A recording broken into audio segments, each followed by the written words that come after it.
मंडळी नमस्कार. नाद मराठी या यूट्यूब चॅनलवर तुम्हा सर्वांचं मनपूर्वक हार्दिक स्वागत. तब्बल 14 वर्ष झालं तुम्ही माझ्या पाठीमागे हा बोर्ड बघू शकताय. हनुमान डेअरी फार्म, तालुका हातकणंगले, रेंदाळ विठ्ठलवाडी, जिल्हा कोल्हापूर या ठिकाणी मी सध्या आत्ता आहे. जवळपास पंचक्रोशीतील शेतकऱ्याला व महाराष्ट्रातील शेतकऱ्यांना एक अस्सल व जातिवंत मुर्रा जातीच्या म्हशी ह्या मिळाव्या आणि दूध व्यवसायामध्ये भरघोस अशी वाढ व्हावी म्हणून त्यांनी जवळपास तब्बल 14 वर्ष झाला आज शेतकऱ्यांच्या सेवेत आहेत. तर आपल्यासोबत या डेअरी फार्मचे ओनर आपल्यासोबत आहेत. तर प्रथमतः सर नमस्कार. नमस्ते. तुमचं नाद मराठी या यूट्यूब चॅनलमध्ये मनपूर्वक हार्दिक स्वागत आहे. प्रथमतः आपला परिचय द्या सर. माझं नाव प्रभाकर वसंत पाटील, गाव रेंदाळ, तालुका हातकणंगले, जिल्हा कोल्हापूर. अच्छा, तुम्ही या डेअरी व्यवसायाला कधीपासून सुरुवात केली आहे? मी 2010ला सुरुवात केलेली आहे. तसं पूर्वीपासून माझ्या आजा पंजापासून ही जनावर आहेतच, पण साधी जनावर होती ती. आता फक्त मुरामध्ये आम्ही 2010 म्हशी एंट्री घेतलेली आहे. आत्ता साधारण तुमच्या गोठ्यामध्ये किती म्हशी आहेत? आता जवळजवळ 95 म्हशी आहेत आता. अच्छा, या 95 म्हशीच्या पाठीमागं किती कामगार काम करतात? तरी आता तशी माझ्याकडे 16 कामगार आहेत. कामगार जास्त काय आहेत की जरी एखाद्या शेतकऱ्यापाशी अचानक जर भैया नसेल तर मी माझं तिथे 10व्या मिनिटात ॲडजस्टमेंट करून देण्याचं मी काम केलेलं आहे. दूध व्यवसायाच्या बरोबरच तुमचा हा विक्रीचा व्यवसाय आहे का? हो, विक्रीचाही व्यवहार आहे. अच्छा, जवळपास रोजचं दूध किती संकलित आहे? रोजचं ज्यावेळी जनावर वाढ असतात त्यावेळी 600-700 लिटर होते आणि ज्यावेळी कमीत कमी जनावर असतात त्यावेळी 400 ते 350 लिटर असते डेलीचं. आता एक नॉर्मल दूध व्यावसायिक आहेत, दूध व्यवसाय करणार आहेत, त्यांनी कुठल्या जातीची म्हैस निवडली पाहिजे जेणेकरून त्याला दूध व्यवसायात फायदा होईल? कसे आता सध्या हरियाणा मुरा म्हैस जर घेतली तर ती HF गाई टाईप आहे आणि ह्या हरियाणाची जी लोक आहेत ते आपल्या महाराष्ट्रापेक्षा 20 वर्षांनी पुढे गेलेले आहेत. म्हणजे सगळं जे त्यांच्याकडे आहे ते सिमिन्सवर चांगल्या रेड्यापासून आणि चांगलं सिमिन्स वापरलेलं आहे त्यांनी. त्यामुळे त्यांच्याकडे जातीवंत चांगल्या म्हशी आहेत आणि त्या म्हशी जर शेतकऱ्यांनी निवडल्या तर अतिशय चांगला आहे. साधारणतः खूप जणांचे संभ्रम निर्माण झालेले आहेत किंवा एखादी म्हैस 24 लिटरपर्यंत दूध देते, 30 लिटरपर्यंत दूध देते. साधारण एक तुमच्या गोठ्यातली म्हैस आत्तापर्यंत बघितलं तर किती लिटरपर्यंत दूध देऊ शकते आणि ती त्याची कंडिशन कशा प्रकारची आहे? मी एक 23 लिटर ते 24 लिटरपर्यंत माझ्यातली एक म्हैस आता सध्या मी नेलेली आहे.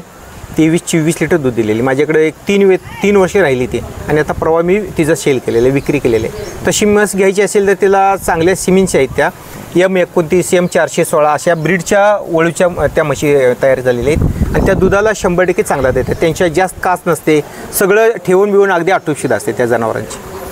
आता तुमच्या गोट्यात जवळपास सगळ्या मुर्रा जातीच्या म्हशी आहेत? सगळ्या मुर्रा आहेत. तुम्ही ह्या म्हशी कुठनं आणताय? ह्या हरियाणावरनं मी आणतो. जिंद, हिसार हा एक जिल्हा आहे, त्या 2 जिल्ह्यामध्ये आम्ही खरेदी करतो फिरून. म्हणजे सिटीमध्ये न जाता आता मी कोल्हापूरचं सांगतो, पण मी कोल्हापूरमध्ये नाही. माझं गाव कोल्हापूरपासून 20 किलोमीटरवर आहे. तसं त्या मी शेतकऱ्यापासून म्हशी सगळ्या जाऊन खरेदी करतो. जो एक 150-200 किलोमीटर फिरतो एरियामध्ये. आपला भारत देश खूप मोठा आहे आणि मुर्रा जातीच्या म्हशी ह्या प्रत्येक राज्यात विखुरल्या गेलेल्या आहेत, पण तुम्ही हरियाणा का चॉईस केले आणि तिथनंच म्हशी का आणताय? काय झाले, बाकीच्या राज्यामध्ये म्हशी आता सध्या आहेत पण ब्रीड नाही आहे आणि ब्रीड नसल्यामुळे म्हशी दूध देतात पण कमी दूध देतात. मग कमी दुधाच्या शेतकऱ्यांना त्या म्हशी परवडत नाहीत आणि ह्या प्रत्येक शेतकऱ्यांना आपल्यापाशी ब्रीडची म्हस ही तयार केली पाहिजे. प्रत्येक वेळा आपण हरियाणात जाऊन विकत घेणं त्याच्यापेक्षा मी आज 2010पासून 14 वर्षात म्हशी आणून विकतो. पण एक ठराविक गोट्यामध्ये आज 10 म्हशीपासून 100 म्हशीपर्यंत गेलेले काही गोटे आहेत, पण बऱ्याच जणांच्यामध्ये ह्या घटना घडल्या नाहीत. काही जनावरं तयार केलेले नाहीत. पण आपल्या इथं सुद्धा हरियाणाची लोकं येऊन महाराष्ट्रात म्हशी नेली पाहिजे. एवढं महाराष्ट्र मोठं आहे आणि ब्रीडवरती काम केलं पाहिजे. तुमच्या आत्ता गोठ्यामध्ये मार्केट कंडिशन तर बदलत असते, पण किती रुपयापासून ते किती रुपयेपर्यंतच्या म्हशी आहेत आणि त्या किती लिटर दूध देणाऱ्या क्षमतेच्या म्हशी आहेत? सरासरी 9-10 लिटरपासून दिवसाला ते 17-18 लिटरपर्यंत देणाऱ्या म्हशी आहेत. पण त्यांची रेंज बघितली तर 1,10,000 ते 1,95,000 पर्यंत म्हशी आहेत. तुमच्याकडनं म्हशी ग्राहक घेऊन जातात, शेतकरी बांधव घेऊन जातात, पशुपालक घेऊन जातात, पण इथं तुम्ही लाईव्ह मिल्किंग त्यांना करून देताय, 9 लिटर 10 लिटर दूध काढून देताय, पण त्यांच्या गोठ्यात ज्यावेळेस ती म्हैस जाते त्यावेळेस दूध कुठंतरी कमी होतं. याच्याकडे तुम्ही कसं बघताय? काय झालं, मी बऱ्याच गोट्यामध्ये असं तुम्ही म्हणताय त्या पद्धतीने जाऊन व्हिजिट बी केलेलं आहे. एखादा शेतकरी म्हणतोय तुमच्यात 12 लिटर दूध देते, माझ्यात 8 लिटर दूध देते. 4 लिटरचा फरक गेला कुठं? मी एका ठिकाणी गोट्यावर गेलो होतो तर त्याचा शेपूट गोंडा जर मशीन वर मारली तर त्या पत्र्याला लागत होता. एवढा त्याचा पत्रा गिड्डा होता, म्हणजे गोटा एकदम लहान होता. तर अशामध्ये म्हैस सूट झाली पाहिजे, तिला शांतता मिळाली पाहिजे, समाधान वातावरण पाहिजे, म्हशीला एखाद्या झाडाखाली बांधल्यासारखं वाटलं पाहिजे. तिच्या चारी दारं जर पॅक करून बांधली तर तिला सगळं जे येणारा ह्याचा वास जो आहे ते म्हशीलासुद्धा घाण वाटत असतं. जेवढी म्हस स्वच्छता तेवढी म्हस जास्त दूध देते. म्हस मुक्त गोट्या सोडा, म्हस चांगल्या पद्धतीनं हवेशीर बांधा, म्हशीला खाद्य चांगलं घाला, तर तुम्हाला एक नंबर माझ्यापेक्षासुद्धा जास्त दूध देते. असं बरंच नंबर मी देतो की दूध कमी देणारे आहेत, पण दूध जास्त देणारेसुद्धा मी लोकांचा नंबर देतो. त्या शेतकऱ्याला तुम्ही रात्री 12 वाजता फोन करून विचारा की प्रभाकर पाटलांच्यातनं नेलेली म्हस तुम्ही 12 लिटरची 14 लिटर दूध दिल्या काय आणि 15 लिटरची 19 लिटर पण गेल्या काय, ही त्यांच्या तोंडातून तुम्ही ऐकू शकता. असं मी नंबर बी तुम्हाला देऊ शकते. आता तुम्ही आत्ता ह्या सगळ्या गोष्टी सांगितल्या, हमखास तुमच्याकडनं म्हशी जे घेऊन जातात त्यांचं खाद्य व्यवस्थापनावर त्यांनी कशा प्रकारे लक्ष दिलं पाहिजे, तुम्ही काय सांगाल त्यांना? खाद्यावरती कसं आहे, जी म्हस 10 लिटर दूध देते तिला सकाळी 2.5 किलो संध्याकाळी 2.5 किलो खाद्य पाहिजे. हे जर नाही घातला तर म्हशी त्यावेळी दुधाला कमी येतात. जी 15 लिटर दूध देते तिला सकाळी 3.5 किलो संध्याकाळी 3.5 किलो खाद्य दिलं पाहिजे. दुधाच्या रेषेवर खाद्य हे दिलंच पाहिजे. त्याच दृष्टीतनं चारा मिक्सिंग पाहिजे, पोटभर चारा पाहिजे. सकाळी एक वेळा संध्याकाळी वेळा जर चारा दिला तर खाल्लेला 2 तासातला चारा रवत होतो आणि रवत झालेल्याचंच दूध तयार होतं. तुम्ही 3-4 वेळा जर चारा टाकला तर म्हशीचं शेण जास्त पडते, दूध कमी होते. महाराष्ट्र, कर्नाटका आणि सीमा भागातली जी काही लोक आहेत तुमच्याकडे एक विश्वासानं म्हशी घेण्यासाठी येत असतात. पण एखादा तरुण आहे किंवा एखादा पशुपालक आहे, तो जर सोशल मीडियावरती कुठल्या तुमच्या अशा म्हशी बघितल्या तर त्याची विश्वासार्हता सिद्ध करण्यासाठी तुम्ही काय सांगाल?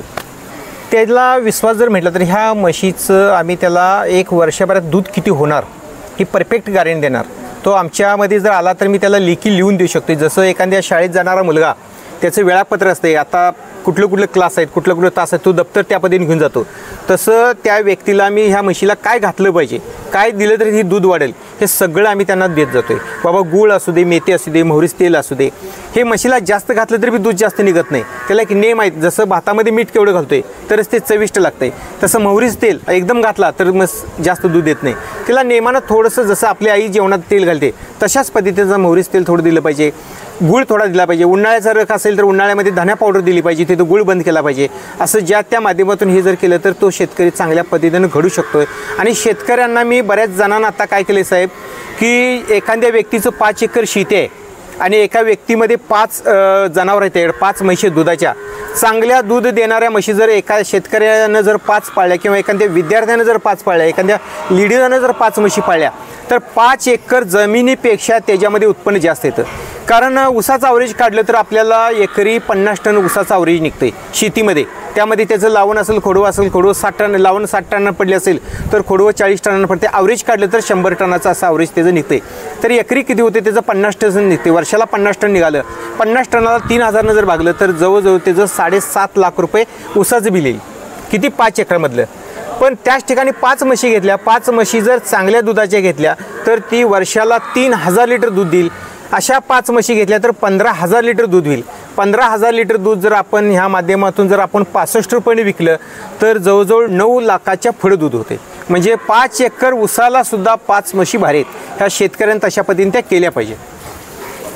तुमचा किती दिवसाला हरियाणावरनं म्हशींचा लॉट येतो आणि त्याचं तुम्ही विक्रीचं नियोजन कसं केलं आहे? शक्यतो 10 दिवसाला एक लोड माझा येतो. महिन्यात 3 लोड तर 100% आपल्याकडे येतात. आणि वेळेनुसार म्हणजे तिथं खरेदी आणि ट्रान्सफर कंपनी मला ज्यावेळी गाडी ॲडजस्टमेंट करून होते अशा टप्प्यामध्ये आम्ही गाडी भरून दिवस फिक्स नसतात, पण 10 दिवसाला एक गाडी सरासरी आपल्याकडे येते. अशा मग 4 गाड्या येतील, 5 गाड्या असतील तर सरासरी अशा पद्धतीची विक्री होतात. आज जवळजवळ 42 म्हशी आता जस्ट आज विकल्या गेल्यात.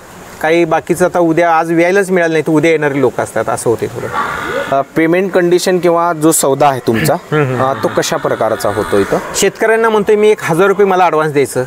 माझ्या इथं मी तुम्हाला बोली दिलेलं आहे. सड जर चांगलं आहेत का नाही ही तुम्हाला 4 वेळा दूध चेक केल्यानंतर तुम्हाला कळतंय. दुधाची बोली असते ती तुम्ही दूध इथं मोजून ती बघतोय. एखादा शेतकरी म्हटला माझ्या हातात खाद्याचं बुट्टी धर, तर मी त्याच्या हातात खाद्याची बुट्टी वजन करून मी त्याला स्वतः जरी दूध काढून जातो म्हटला तर तो 4-5 दिवस इथं दूध काढू शकतो, काय अडचण नाही, काय नाही. समजा त्यातून एखादी म्हस अंग भरले, ओवाळी उकाली तर मी ती रिप्लेस त्यानं जर दिलं तरी घेऊ शकते. एखाद्यानं म्हशीचं दूध बघितलं आणि भरपूर कमी आलं तर मी चेंज करून सुद्धा त्याला दुसरी म्हस देऊ शकते. तुमचा इतका मोठा गोठा आहे, इतक्या दिवसाचा तुमचा अनुभव आहे, रोज तुमच्याकडं म्हशी घ्यायला पशुपालक येत असतात. तर त्यांना तुम्ही त्या पशुपालकांना किंवा नवीन म्हैस खरेदी करणाऱ्या पशुपालकांना काय आव्हान कराल आणि काय सांगाल की तुम्ही या गोष्टी पाळल्या पाहिजेत? मी पहिल्यांदा प्रत्येक शेतकऱ्याला सांगतो की पहिल्यांदा त्याचा गोठा कमीत कमी चांगली जनावर बसण्यासारखा उठण्यासारखा असावा आणि शक्यतो मुक्त गोठा असावा. दूध काढायपुरतं जरी जनावरात आलं तरी त्या शेतकऱ्याला काय अडचण येणार नाही, काही नाही. दुसरी गोष्ट, चारा तुम्ही एकतरी विकत घ्या. चारा विकत घेऊन सुद्धा परवडते. स्वतःच्या शेतात चारा पाहिजे असं नाही, पण चारासुद्धा मिक्समध्ये असलं पाहिजे.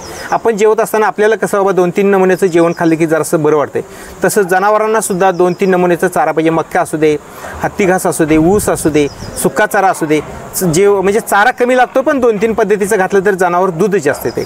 त्याच पद्धतीचं खाद्य जर आपण एखाद्याने गोळी तयार करून घेतलेल्यापेक्षा आपण जर मिक्स पद्धतीचं जर त्यानं हरभरा काढणं, मक्का चुनणं, सरकी पेंट असे 3-4 पद्धतीनं उडीद काढणं, असं जर 2-4 पद्धत जर केली तरीसुद्धा ते म्हशीला अतिशय चांगल्या पद्धतीचं तसं होऊ शकतं. दूध व्यवसाय हा परवडणारा आहे की नाही?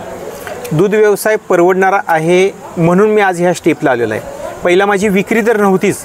मी पहिल्यांदा 5 म्हशींपासून मी स्वतः दूध विक्री करून माझ्या 5 म्हशी झाल्यानंतर मी परत 10 म्हशी आणल्या. असं करून 5च्या 10 म्हशी करत आज या ठिकाणी जवळजवळ मी 2017पर्यंत सगळं दूध घालत होतो आणि 2017-18पासून विक्रीला जास्त वळण लागलेलं आहे. त्याच्या आधी सगळं दूधधंदा व्यवसाय करून आज 11 एकर जमीन ह्या जनावरांच्या धंद्यावरती घेतलेली आहे. तर मित्रांनो, हे होते हनुमान डेअरी फार्मचे ओनर. जवळपास यांचा 10 वर्षाचा अनुभव त्यांनी आपल्याला शेअर केला. त्यांचा वेळात वेळ काढून आपल्या चॅनलवरती त्यांनी भेट दिली आणि तुम्हा सर्वांनी हा व्हिडिओ शेवटपर्यंत पाहिला म्हणून त्यांचे आणि तुमचे मी मनपूर्वक आभार मानतो. भेटूया अशाच एका नवीन व्हिडिओमध्ये. तर भेटूया पुढच्या व्हिडिओमध्ये. तोपर्यंत धन्यवाद.